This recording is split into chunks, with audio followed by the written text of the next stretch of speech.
Suatu Jumat malam, Won Tae-hun menerima telepon. "Apakah Anda saudara laki-laki Tuan Won Tae-hee?" tanya si penelpon. "Adikmu ada di UGD. Bisakah kamu datang ke rumah sakit sekarang?" "Kondisi kakaknya tidak terlalu serius," kata rumah sakit. Won berasumsi adiknya yang bertengkar setelah minum, dan saat dia naik taksi ke rumah sakit Seoul, dia bersiap untuk memarahinya karena mendapat masalah. Tapi dia tidak pernah mendapat kesempatan. Saat Won tiba, pria berusia 24 tahun itu tidak sadarkan diri setelah menjalani operasi untuk membuat rahangnya lebih ramping. Adiknya mengalami perdarahan yang sangat banyak hingga perban di sekitar wajahnya menjadi merah.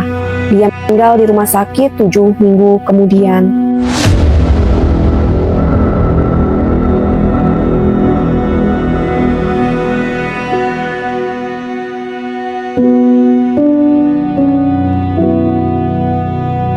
Hai Velas, dengan Vel dan Glo di sini. Kita akan ngebahas dokter hantu berbahaya di Korea Selatan melakukan operasi plastik pada pasiennya. Lanjut ke cerita selengkapnya yuk. Keluarga Won yang di awal cerita tadi mengatakan dia adalah korban dokter hantu. Nama yang diberikan kepada seseorang yang melakukan operasi yang mempekerjakan ahli bedah lain ketika pasien berada di bawah pengaruh bius total. Praktik ini ilegal di Korea Selatan. Namun para aktivis mengatakan lemahnya peraturan di negara yang sedang booming operasi plastik senilai 10,7 miliar dolar, industri ini telah memungkinkan klinik-klinik yang mirip pabrik, di mana staf yang tidak berkualifikasi menggantikan dokter bedah untuk berkembang. Dokter terkadang melakukan beberapa operasi secara bersamaan. Artinya mereka mengandalkan pengganti yang mungkin adalah ahli bedah plastik, dokter gigi, perawat, atau dalam beberapa kasus, staf penjualan peralatan medis yang baru berkualifikasi untuk melakukan sebagian pekerjaan untuk mereka. Berdasarkan hukum Korea Selatan, seseorang yang memerintahkan atau melakukan tindakan medis tanpa izin dapat dikenakan hukuman maksimal 5 tahun penjara atau denda maksimal 50 juta won. Jika operasi hantu dilakukan oleh dokter berlisensi, hal ini dapat menimbulkan tuduhan menyebabkan kerugian atau penipuan. Namun, kejahatan ini sulit dibuktikan. Banyak dokter pengganti tidak mencatat pekerjaan yang telah mereka lakukan, dan banyak klinik tidak memiliki kamera CCTV. Dan bahkan jika kasusnya sampai ke pengadilan, dokter hantu jarang mendapatkan hukuman yang berat, sehingga membuat klinik semakin berani untuk melanjutkan praktiknya, kata para pengacara.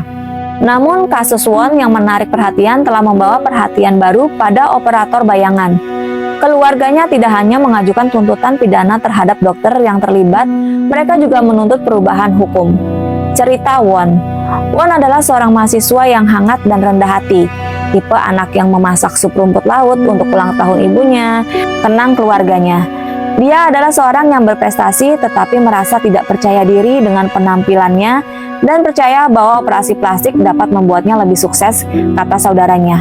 Dalam foto yang diambil sesaat sebelum kematiannya, Won telah mengubah wajahnya secara digital agar memiliki rahang lancip seperti V yang terlihat pada banyak idola K-pop. Kakak laki-laki dan ibu Won, Lee Na-geum, mencoba membujuknya untuk tidak melakukan operasi plastik. Namun Won diam-diam memesan klinik terkenal yang khusus menangani operasi rahang di lingkungan Gangnam Seoul yang mewah, sebuah daerah yang secara tradisional rumah bagi label K-pop terbesar di negara ini. Pada tanggal 8 September 2016, seorang dokter mengangkat tulang untuk mengubah bentuk rahang Won, sebuah operasi populer di Asia Timur yang biasanya memakan waktu 1 hingga 2 jam. Harganya 6,5 juta won menurut ibunya. Namun operasi Won tidak berjalan sesuai rencana. Setelah mengalami pendarahan hebat, dia dipindahkan ke rumah sakit. Pada jam 9 pagi keesokan harinya, ahli bedah plastik yang mengoperasi Won tiba di rumah sakit. Dia memberitahu keluarga Won bahwa prosedurnya berjalan seperti biasa dan bahkan menawarkan rekaman CCTV ruang operasi untuk membuktikannya. Sesuatu yang tidak diwajibkan secara nasional, namun dilakukan beberapa klinik untuk meningkatkan kepercayaan. Saya langsung merasakan membutuhkan bukti itu, kata ibu Won. Lee menonton rekaman CCTV dari ruang operasi 500 kali, katanya. Rekaman menunjukkan operasi dimulai pada 12.56 ketika ahli bedah plastik mulai memotong tulang rahang Won. 3 asisten perawat juga ada di ruang itu. 1 jam kemudian, ahli bedah plastik itu pergi dan dokter lain memasuki ruangan operasi.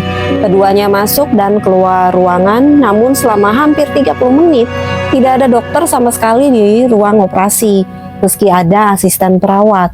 Lee melihat bahwa meskipun ahli bedah yang disewa Won memotong tulang rahangnya, dia tidak menyelesaikan operasinya. Sebagian besar operasi lainnya dilakukan oleh dokter lain. Seorang dokter umum yang tidak memiliki izin operasi plastik dan baru saja lulus dari sekolah kedokteran. Meskipun ada iklan di klinik tersebut yang secara eksplisit mengatakan bahwa dokter kepala klinik tersebut akan melakukannya, beroperasi dari awal sampai akhir.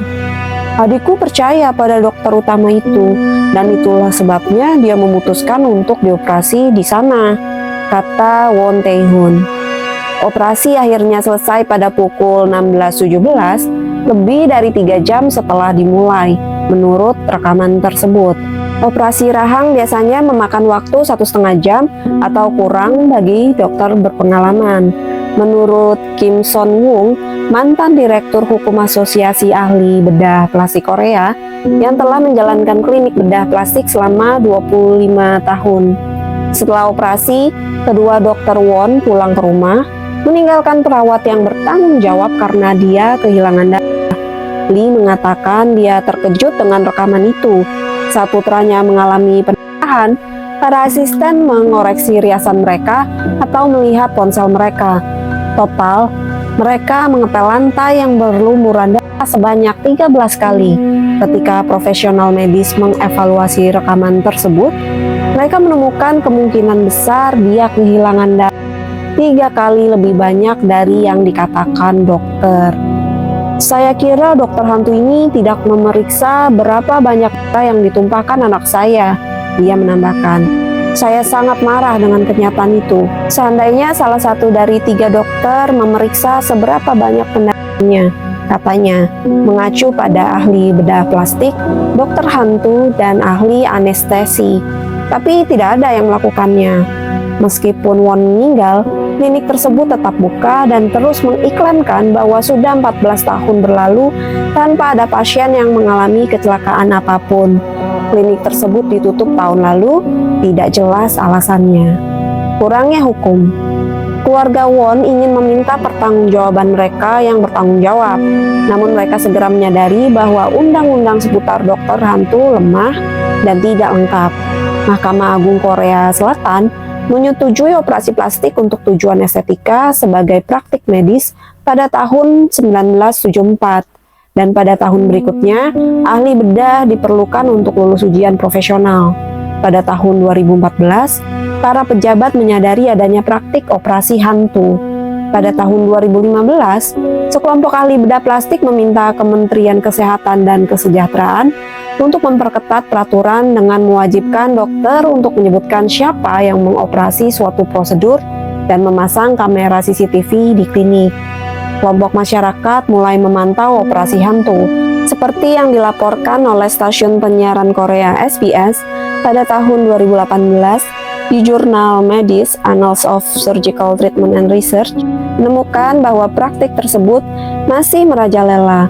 Makalah yang diterbitkan pada saat itu dan Asosiasi Ahli Bedah Plastik Korea membentuk tim satuan tugas khusus untuk melihat praktek dokter hantu.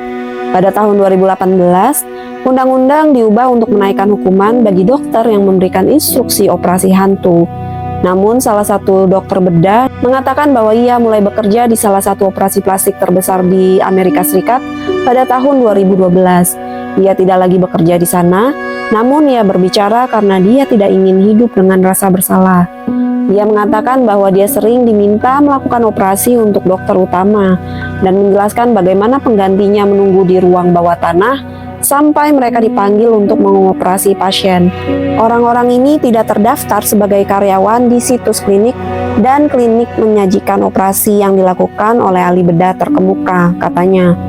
Banyak dari operasi pembentukan wajah seperti yang dilakukan Won dilakukan oleh dokter pengganti, terutama dokter gigi di klinik tempat dia bekerja, kata ahli bedah tersebut. Para pengamat setuju bahwa praktik ini terjadi karena alasan sederhana, keuntungan. Korea Selatan memiliki tingkat operasi plastik per kapita tertinggi menurut wisatawan yang melakukan operasi plastik setiap tahunnya. Di ibu kota saja, terdapat 561 klinik bedah plastik menurut kantor statistik Korea. Oke, fellas, sebaiknya kita hati-hati ya kalau mau melakukan tindakan operasi, dipelajari betul-betul, baru deh kalian mau operasi ini itu, ya silakan aja. Oke, segitu aja ceritanya. Jangan lupa di like, comment, dan subscribe. Makasih udah mampir di kita. Bye-bye.